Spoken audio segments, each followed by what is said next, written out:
Walking the Blunt Blade. I'm Oliver. I really don't have much this morning, except to say the other night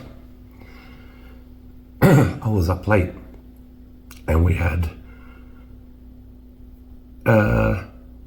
fire in the sky. Smoke on the water. I can't seem to save my life. Anyway, that's awful. Oh dear. You know, I'm not going to edit that just to remind myself that I can't sing and I should never sing in public. Anyway, I got nothing this morning. The other night, I was in the fortunate position of being outside and trying to photograph an electrical storm, like lightning flashing in the clouds.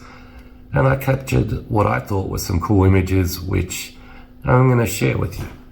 And